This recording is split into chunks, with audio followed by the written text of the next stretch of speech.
the Salem Witch Trials. You are there. For the Crime Catch reporting, August 1692. A ferment of hysteria and fear has been seething in the little Massachusetts colony village of Salem. Since spring, several villagers there have faced trial for witchcraft. Hangings have occurred, new convictions multiply, and the atmosphere of suspicion and terror deepens. Such wild scenes of confusion sometimes occur in Salem Meeting Hall. When the trials are being held, the court must often be dismissed to restore order. The accusations have all been made by a group of girls ranging in age from 9 to 20, who claim to be tormented and tempted by certain people, and they cry out on them as witches or wizards. England, the mother country, has burned 20,000 witches, Spain 25,000, France 30,000, and in Germany, no less than 75,000 souls have been burned alive for commerce with the devil. Nobody can guess how far it will go in the new world, while everybody stands in growing fear of the pointing fingers and the outcries of the afflicted children. Last year, the charter of the Massachusetts statutes of James I, which called penalty for witchcraft. Governor Sir William Phipps, to try the witches, established the court of Oyer and Terminer, thought by experts to be illegal. But no one in the colony dares lift his voice against the proceedings in Salem. For a first-hand report of the trials, we take you to Salem, Massachusetts colony. All things are as they were then, except you are there. This is Todd Hunter. We're in the Salem Meeting Hall at the witch trial of the Reverend George Burroughs.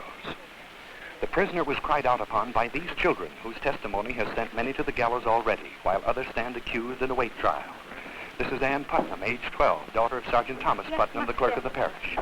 Ann Putnam's testimony has been predominant in the conviction of the other witches. Mary Walcott Knitting is the daughter of the deacon of the parish.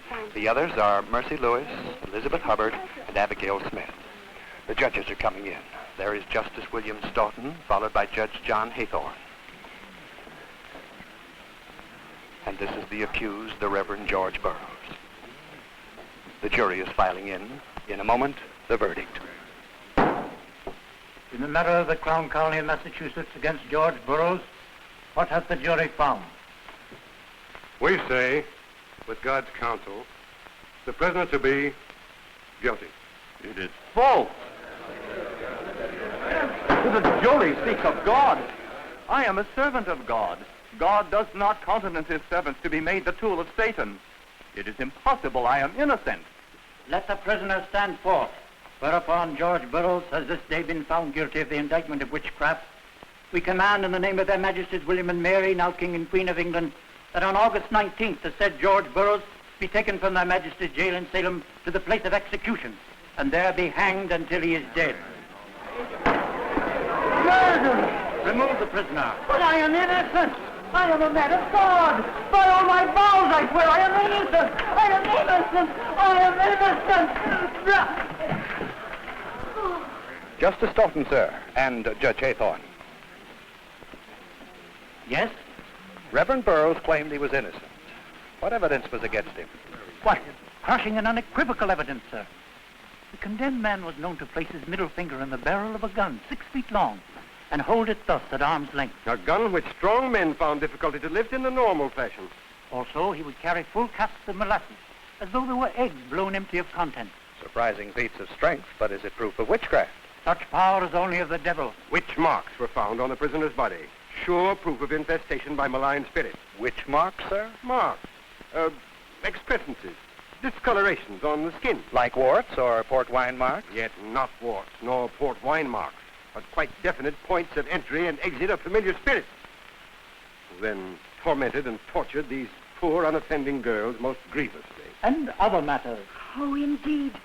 On the 7th of May this year, I saw the apparition of George Burroughs, and he did torment me and urge me to write in the black book and to serve the devil. He told me he had made Mr. Shepherd's daughter a witch, and he told me he would do worse to me. He would kill me if I should be witness against him. He made Abigail Hobbs a witch. He told me. One night, 2 women came before my bed in winding sheets, and I saw they were dead. And they told me they were George Burroughs' first wives, and he had murdered them. And then Goodman Fuller's first wife came to me in winding sheets and told me George Burroughs had murdered her because there had been a quarrel between him and her husband. And other things. Is such spectral evidence acceptable in court, gentlemen? It comes from those who walk in righteousness. Is it not possible for the righteous also to be ignorant or ill? They're not ignorant of the loving guidance of the eternal. You seem to be studied in the language of divine philosophy, sir. I studied 2 years for the ministry. Before studying for the bar? I never studied law. Nor I, nor any of us. But gentlemen. We were appointed for our discretion and fidelity by Governor Phipps of this colony, of which I have the honor of being deputy governor. I see. Just what is a witch, sir? Well, Excuse me, my dear. The witches and wizards are those who sell themselves into the service of Satan and receive in exchange a familiar spirit a minister of Satan, that is. who gives them the power to inflict mischief on living things by supernatural means. How did this witch trouble start in Salem? Well, This in past their winter, innocence. This past winter, these unhappy girls fell in with the slave woman, Tituba, a confessed witch, by the way. Presently, they became wildly distracted. Their parents sent for the doctor, who, finding nothing mortally amiss, pronounced them bewitched. It is manifest that their doings with the witch woman did make them susceptible to other witchery. Most of the witches have been named by Ann Putnam here, isn't that so? Indeed. There are whispers that your family has quarreled greatly in the village and that most of the people you've accused happen also to be enemies of your father and mother. It is a fact that witches are quarrelsome, not that the quarrelsome are witches, sir. Don't you think? We must rest and reflect upon our sad duty.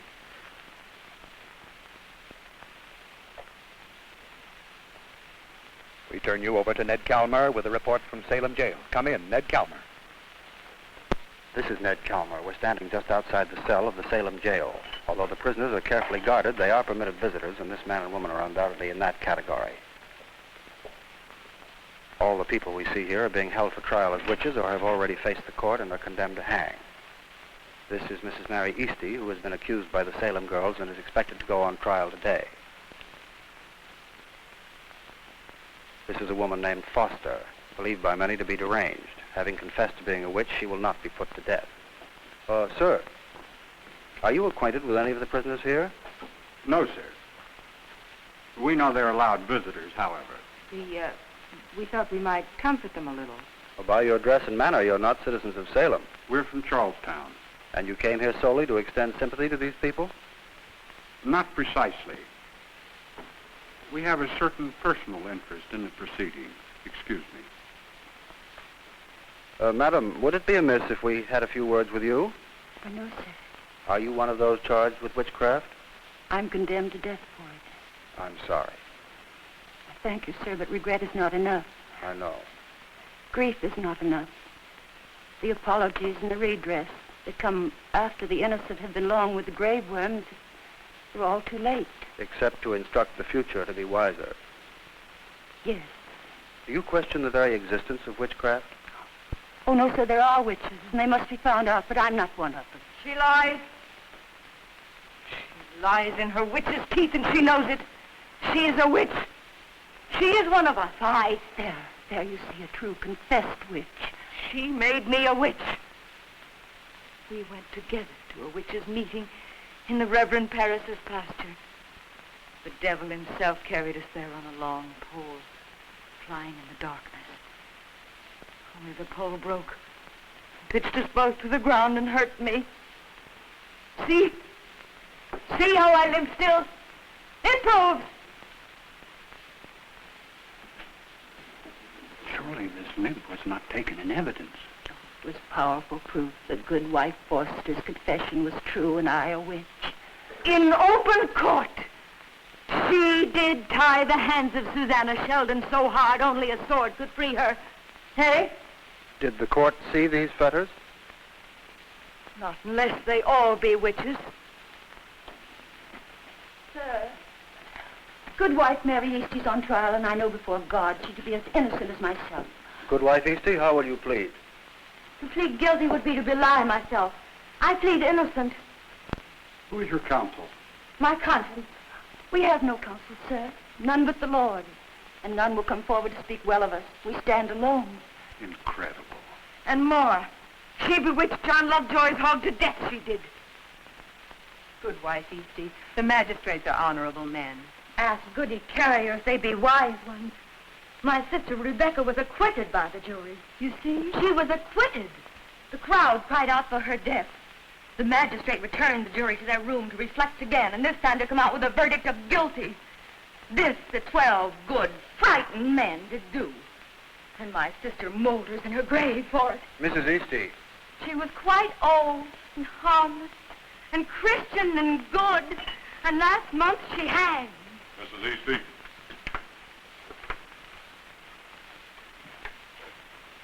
Is it possible?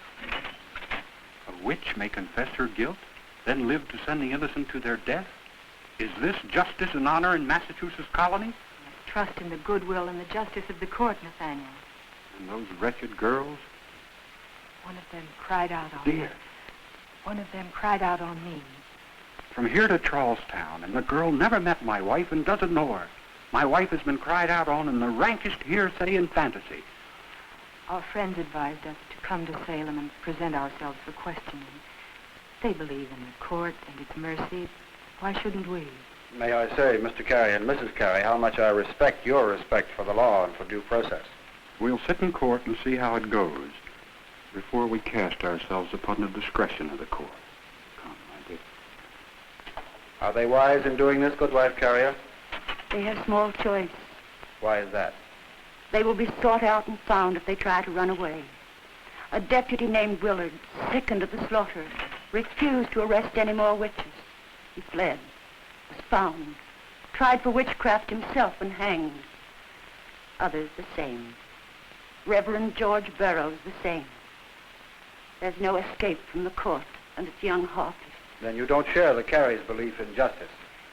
My 4 young children, the eldest 12, were accused of being witches. Mere children, witches? They won't suffer. You see, sir, they all testified their mother indeed was a witch. The devil himself told me he picked her to be his queen. She murdered 13 people. My name is Martha Carrier. I am not a witch. I ask no pity or grieving when the truth be known. Let the future redress this wrong with kindness and mercy and sanity to its own time. I ask nothing else. We return you to the meeting house for the trial of Mary Eastie. Are you sure that what you've told the court... Mrs. Todd Hunter, the court has resumed its session, and Judge Haythorne has stepped down from the bench to pursue a direct questioning of the accused, Mary Eastie. No. Mercy Lewis, Ann Putnam, Elizabeth Hubbard, Mary Walcott, Abigail Smith, you have charged the prisoner with inflicting anguish upon you by her evil spirit. Doth this woman hurt you as she looks?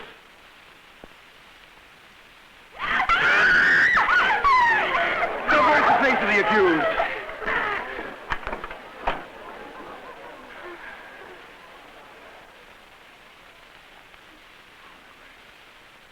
What say you, Goodwife Eastie? Are you guilty? Before Jesus Christ, I am innocent. You see how these accuse you with their torments. As God lives, it is false. Mercy Lewis, hath this woman brought the black book to you to sign? Oh, to any of you, speak. Mary Eastie, why do you stop the mouths of these witnesses? I do not. How far have you complied with Satan? You do not ask me, do I comply with Satan, but how far? Enough! You caught me guilty at the start, questioning only how far I am guilty, and it is wrong of you. Very well, Goodwife Eastie. Have you complied with Satan? I have never complied with him, but have prayed against him all of my days. The people here could say so were they not struck with fear that these poor, deluded children will cry out on them for it. If you are guilty, confess and save yourself. I will not belie myself to live. Mercy Lewis, look you at the prisoner. Is this indeed the woman who brought the black book to you? She's the one. I saw the black man at her shoulder giving her the evil book. She pinched me, choked me until I was almost dead. What say you, Goodwife Eastie?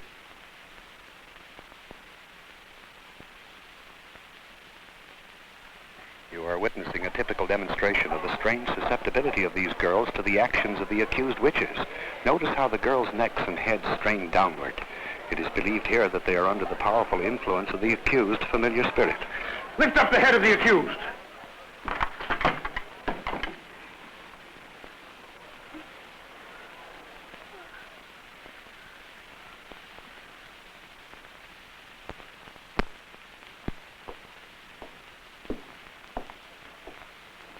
Will you give your testimony, please? I came one night to speak business with Isaac Easty. Goodwife Easty found my speech rough and didn't say so. She told me I would be sorry for it. On my way home, I passed a stone fence and I felt a great blow on my back. And the stone wall rattled like skeletons, frightening my horse. From the blow I got, I bore a black mark for weeks. I know nothing about that. Yes, the apparition of Mary Easty came to pinch and choke me. She blinded my eyes. And yet, you say you saw her. Yes, and I saw her again in Mercy Lewis's house, choking her with the chain. It's true. I could hardly breathe for it. What say you, Mary Easty? Was it the devil who prompted you? I know nothing of these things. I am innocent. It must be something evil that causes these strange things. But if it be witchcraft or whose, I do not know. I know only that I am not guilty.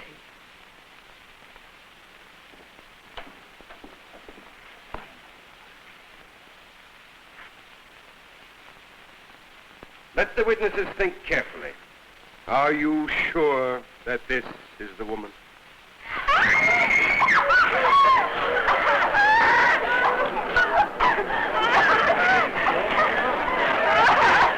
Take one of the girls to the prisoner.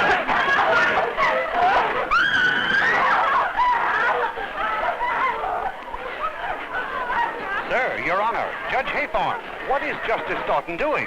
Don't you see what's happening in this courtroom? The air is seething with demons and goblins and must be cleared of them before we go on.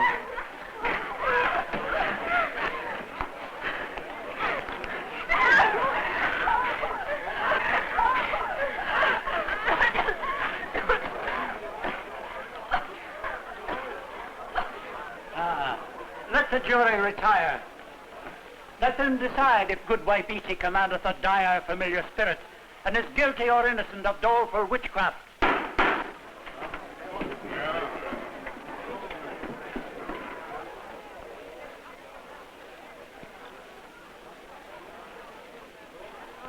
We will return here for the verdict. Meanwhile, Harlow Wilcox at Harvard College is ready with a discussion of witchcraft and the trials.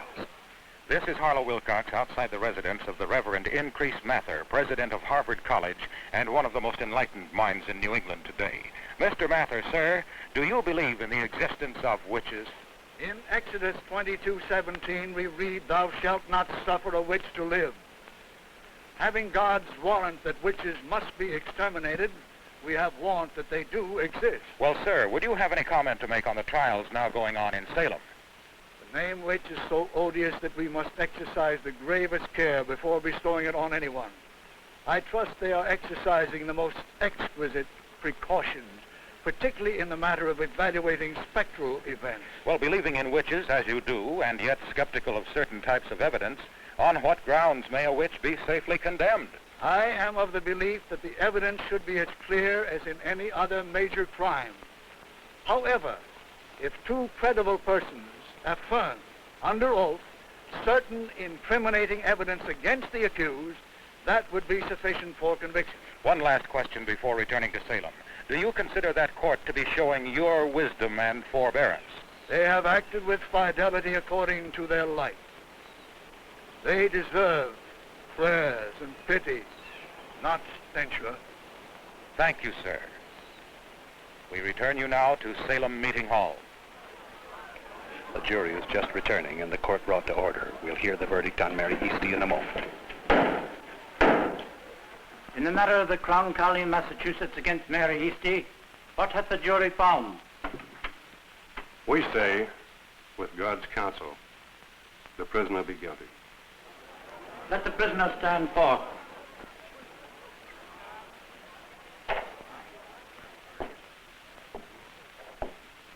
The prisoner has heard the verdict. In the name of their Majesties William and Mary, now King and Queen of England, we command that on September 22nd, Mary Easty be taken from their Majesty's jail in Salem to the place of execution, and there be hanged until she is dead. Do you speak, Mary Easty? If you will hear me out. This court brands me witch. The Lord above knows my innocence, as shall all men on that great day of judgment. I do not petition your hearts for my own life. I plead now only for others, that no more innocent blood be shed, as it will surely be if you keep in the way and course you go now. I question not that your honors do to the utmost in the discovery of witchcraft and of witches, and would not be guilty of bloodshed and innocent blood for all the world. I ask not for myself. I ask for mercy for those who will follow me. And I question not but the Lord and his love, and in his infinite mercy will give blessing to your purpose.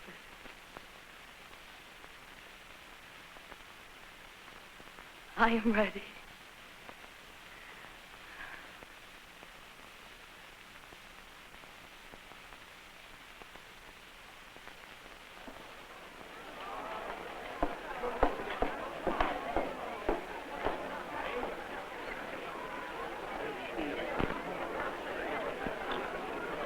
Your Honors, if it please the court, my wife and I take this moment to put ourselves upon the wisdom and discretion of the court.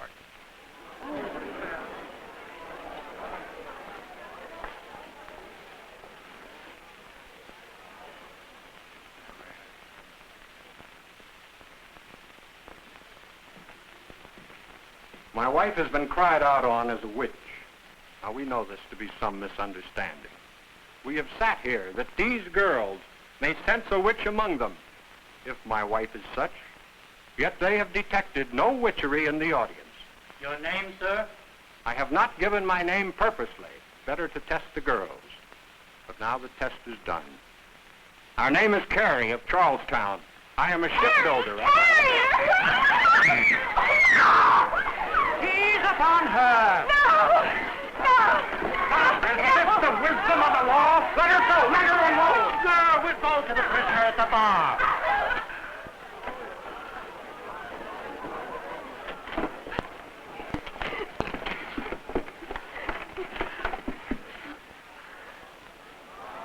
Nathaniel!